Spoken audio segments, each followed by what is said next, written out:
భూమికి వెలుగును, శక్తినిస్తున్న సూర్యుడిని ఇప్పుడు నేల మీదకి తెచ్చేందుకు శాస్త్రవేత్తలు చేస్తున్న ప్రయత్నాలు తుది దశకు చేరుకుంటూ ఉన్నాయి. ప్రపంచ దేశాలకు భవిష్యత్తులో విద్యుత్ కొరత లేకుండా చేసే దిశగా డ్రాగన్ దేశం చైనా మరో సంచలన మైలురాయిని దాటింది. ప్రపంచంలోని అతిపెద్ద సూపర్ కండక్టింగ్ ఫ్యూజన్ మ్యాగ్నెట్ ను విజయవంతంగా నిర్మించి పరీక్షించింది. కేవలం ఒక్క యంత్ర భాగం వెనుక దాగి ఉన్న ఈ సాంకేతిక రహస్యం ఏంటి? మానవాళి శక్తి అవసరాలను ఇది ఎలా మార్చబోతుంది అనేది మన స్పెషల్ స్టోరీలో తెలుసుకుందాం. ఈ స్టోరీని చూసే ముందు వేద టీవీ న్యూస్ ని తప్పకుండా సబ్స్క్రైబ్ చేసుకోండి.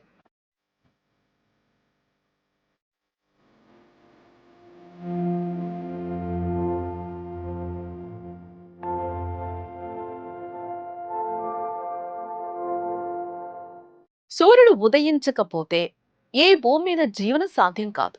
కోట్లేళ్లుగా మానవాళికి కాంతిని, శక్తినిస్తున్న ఆ సూర్యుడి రహస్యాన్ని అందిపుచ్చుకోవాలని సైంటిస్టులు దశాబ్దాలుగా ప్రయత్నిస్తూ ఉన్నారు. సూర్యుడి శక్తిని భూమిపైనే సొంతంగా సృష్టించాలన్నది శాస్త్రవేత్తల చిరకాల స్వప్నం. ఇప్పటి వరకు ఈ ప్రయోగాలన్నీ ల్యాబ్లకే పరిమితమయ్యాయి. ఇప్పుడు ఆ కళను వాస్తవ రూపంలోకి తెచ్చేందుకు చైనా భారీ అడిగే వేసింది. చైనా అకాడమీ ఆఫ్ సైన్సెస్ కు చెందిన ఇన్స్టిట్యూట్ ఆఫ్ ప్లాస్మా ఫిజిక్స్ ఒక అద్భుతమైన పరికరాన్ని తయారు చేసింది. ప్రపంచంలోని అతిపెద్ద సూపర్ కండక్టింగ్ ఫ్యూజన్ మ్యాగ్నెట్ ను రూపొందించి సంచలనం సృష్టించింది. ఈ భారీ అయస్కాంతం బరువు ఏకంగా 582 టన్నులుంది. దీని పరిమాణం చూస్తే ఎవరికైనా ఆశ్చర్యం కలగక మానదు. ఇది 21 మీటర్ల పొడవు, 12 మీటర్ల వెడల్పుతో భారీ డి ఆకారంలో రూపుదిద్దుకుంటుంది. ఫ్యూజన్ రియాక్టర్లో అత్యంత ప్రమాదకరమైన వేడిగా ఉండే ప్లాస్మాను అదుపులో ఉంచేందుకు ఈ మహా అయస్కాంతం అత్యంత కీలకం కానుంది. ఇక్కడ ఒక ముఖ్యమైన విషయాన్ని మనం అర్థం చేసుకోవాలి. సూర్యుడినే నేరుగా భూమిపైకి తీసుకురావటం ఈ ప్రయోగం ఉద్దేశం కాదు. సూర్యుడి గర్భంలో నిరంతరం జరిగే అద్భుతమైన శక్తి ఉత్పత్తి ప్రక్రియను చిన్న స్థాయిలో నియంత్రించి పునరావృతం చేయడమే ఈ పరిశోధనల అసలు లక్ష్యం.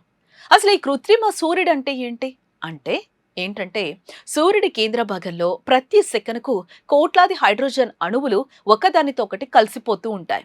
ఈ కలయిక కారణంగా అపారమైన శక్తి విడుదలవుతుంది. దీని ఫిజిక్స్ భాషలో న్యూక్లియర్ ఫ్యూజన్ అంటారు. సరిగ్గా ఇదే అణు సంలీన ప్రక్రియను భూమిపై కృత్రిమంగా సృష్టించగలిగితే మానవాళికి అంతులేని స్వచ్ఛమైన శక్తి లభిస్తుంది. సాధారణంగా మనం వాడే బొగ్గు, పెట్రోల్, డీజిల్ లాంటి శిలాజ ఇంధనాలతో పోలిస్తే ఫ్యూజన్ విద్యుత్తులో కార్బన్ ఉద్గారాలు ఉండవు. భవిష్యత్తు తరం కోసం ప్రపంచ దేశాలన్నీ కూడా దీన్ని క్లీన్ ఎనర్జీగా భావిస్తూ ఉన్నాయి. అయితే ఈ ప్రయోగంలో అతిపెద్ద సవాలు ఉష్ణోగ్రత. ఫ్యూజన్ రియాక్టర్లో ప్లాస్మా ఉష్ణోగ్రతలు ఏకంగా 100 మిలియన్ డిగ్రీల సెల్సియస్ ను తాకుతాయి. సూర్యుడి కేంద్రం కంటే కూడా ఎక్కువ వేడి అక్కడ పుడుతుంది. అంతటి తీవ్రమైన ఉష్ణోగ్రతను తట్టుకునే భౌతిక పదార్థం భూమిపై ఏదీ లేదు. శాస్త్రవేత్తలు అయస్కాంత క్షేత్రాలను ఆశ్రయించడానికి అదే కారణం. చైనా తయారు చేసిన ఈ 582 టన్నుల భారీ మ్యాగ్నెట్ చేసేది అదే పని.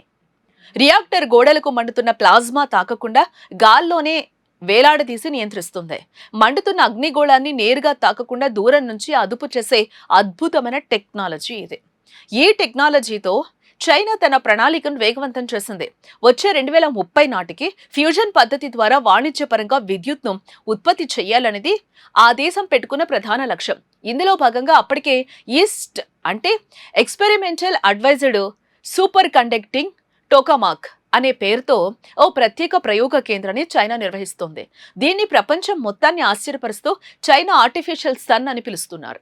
ఈ కేంద్రం ఏకంగా 100 మిలియన్ డిగ్రీల ఉష్ణోగ్రతను 1066 సెకండ్ల పాటు నిలకడగా ఉంచి ప్రపంచ రికార్డు సృష్టించింది.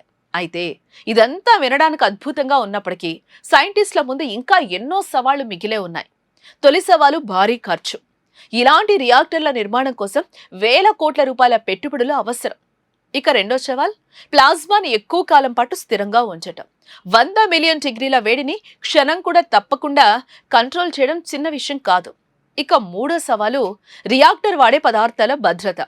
ఫ్యూజన్ ప్రక్రియలో వెలువడే తీవ్రమైన న్యూట్రాన్లను తట్టుకునే సరికొత్త మెటీరియల్స్ ను సైంటిస్టులు అభివృద్ధి చేయాల్సి ఉంది.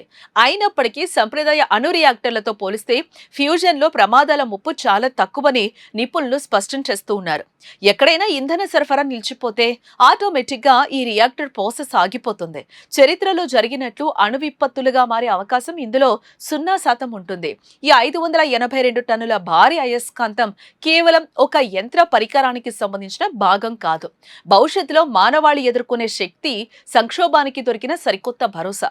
ఒకప్పుడు అందనంత దూరంలో ఉన్న సూర్యుడి శక్తిని ఇప్పుడు నేల మీదే ఒడిసి పట్టి వాడుకునే దిశగా పరిశోధనలు సాగుతున్నాయి.